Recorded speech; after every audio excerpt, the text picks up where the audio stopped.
Hi everyone. Time for us to talk about aspen trees for this month. So I want to start by just kind of drawing out what I did to begin this picture. As you can see, I've already drawn the aspen tree trunks in here. I haven't added any detail to it, but I figured I'd start with that already set out, and then I would talk about it on just a piece of paper real quick right here. So I wanted to kind of vary the trees. One more time, I'll flip this. You can see I have a big one here in the foreground. I have some smaller ones back there. And I made sure that I kind of had staggering distances as well. I'm planning on having the hiker hike through the trees, and so I wanted to kind of make sure that there was a path in there too. So if you were wanting to do something like that, I will show you how to get started with that. Okay, so step one, you're gonna figure out where you wanna put your trees. So at the bottom here, I might put one of my trees going up. And aspen trees tend to have kind of thinner branches. So I have my tree going up, and before I get to the top, when I wanna do a branch, what I do is I kind of stop where I wanna draw the branch, and then I just draw a little line going out. Might draw a line down, so I'm drawing the bottom part of the branch first. And I'm gonna keep it pretty thin, and then I can add the other part of the branch coming up this way. And you can actually keep going with that if you wanted to add more. And then I'm gonna head up all the way to the top of my paper.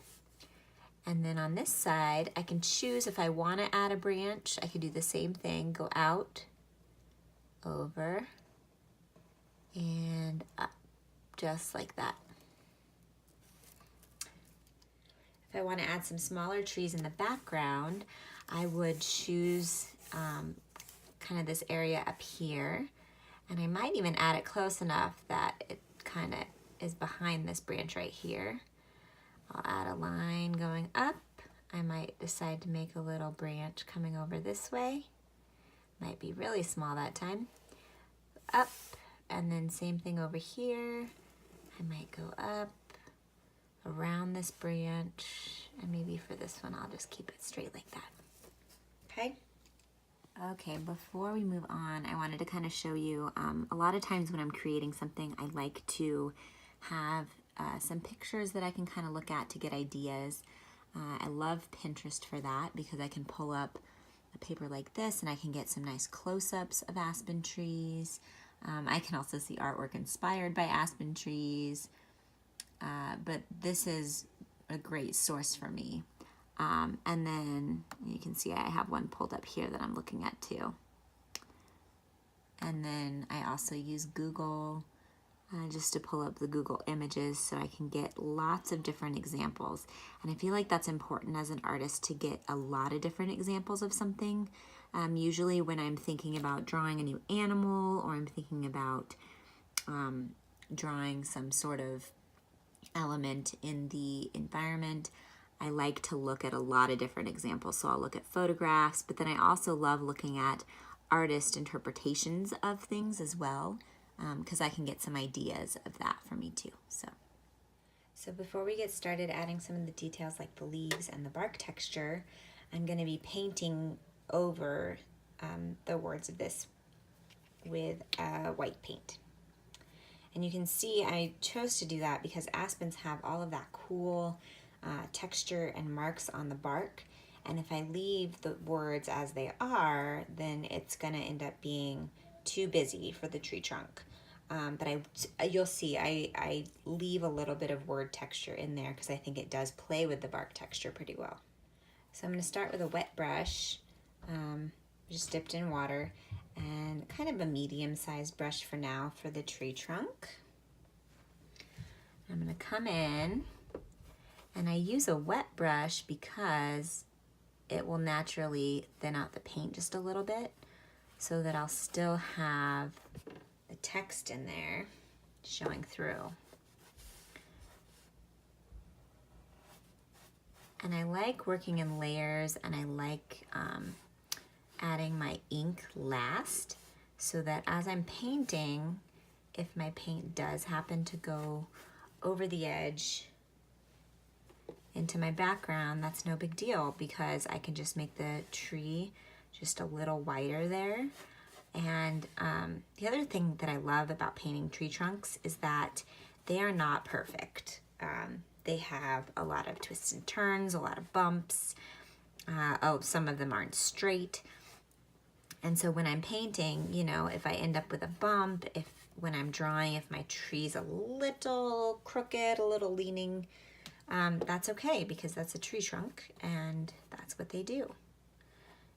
So I'm gonna finish painting these other tree trunks and then we'll talk about the bark.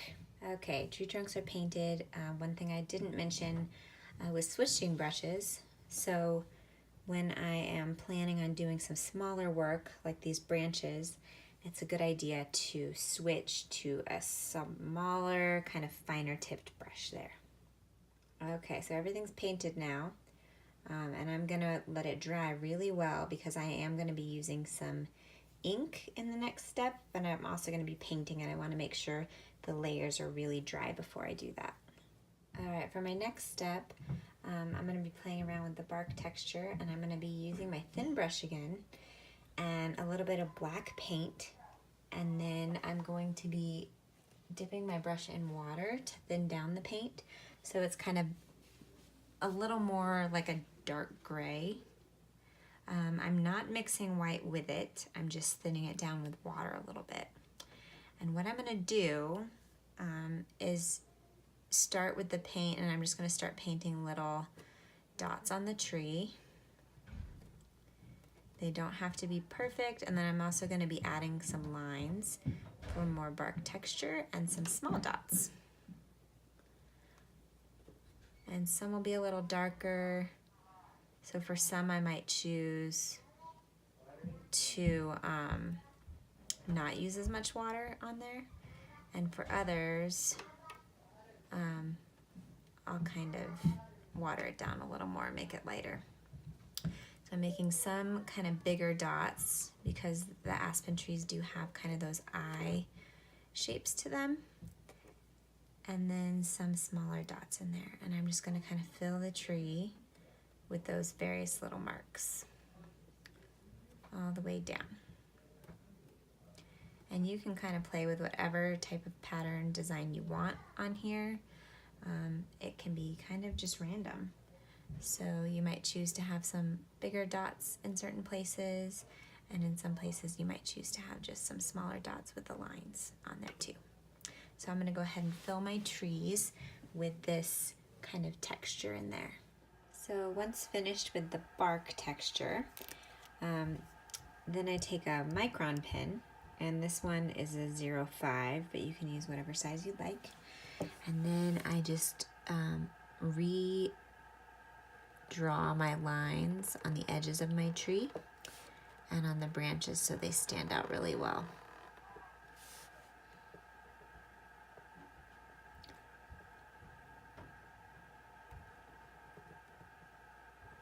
Once I finish with this, I'll be ready for the leaves.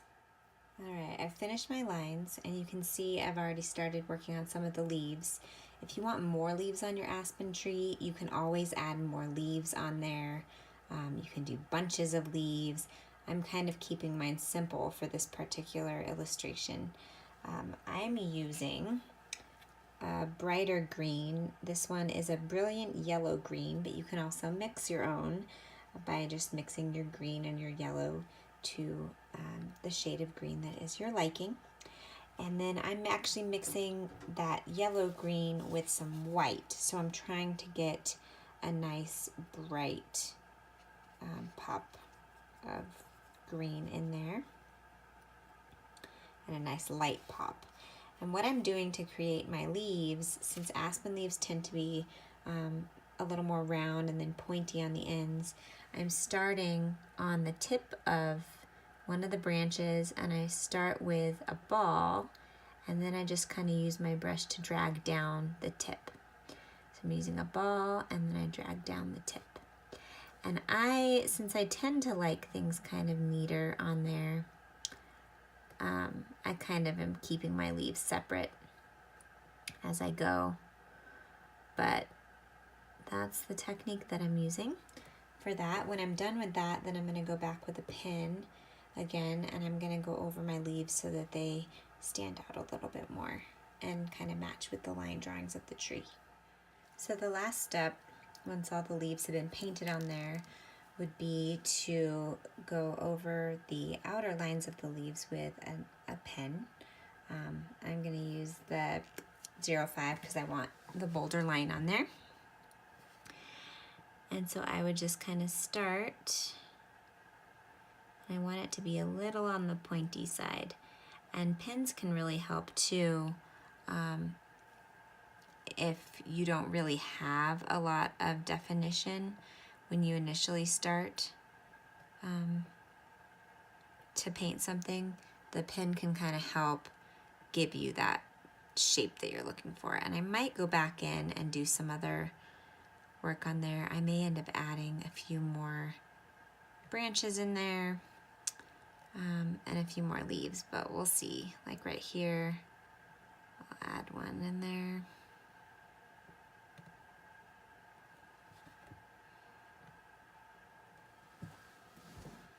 And I'll just go ahead and keep doing that same thing all the way through.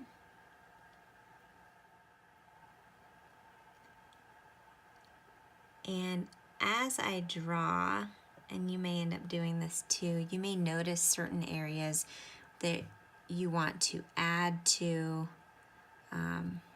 Maybe I want to add a few more leaves to a spot that didn't have a lot of leaves. I can always go in,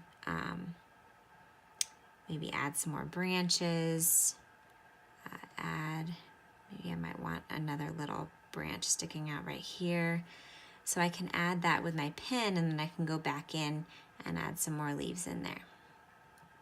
So I'm going to go ahead and finish up. I will be posting pictures of my finished illustration so you can kind of check it out and see how it all turned out on Patreon. But thanks for joining me for this tutorial. It was really fun. And for my next one, sorry, jiggly camera, for my next tutorial, the next illustration, we're going to be taking the hiker through a boulder field. So I thought it would be fun to talk about how to paint and draw and use some collage techniques to create rocks. So until next time, stay tuned, follow along with my illustration as I complete this one, and then I will be posting the beginnings of my next one. Thanks so much.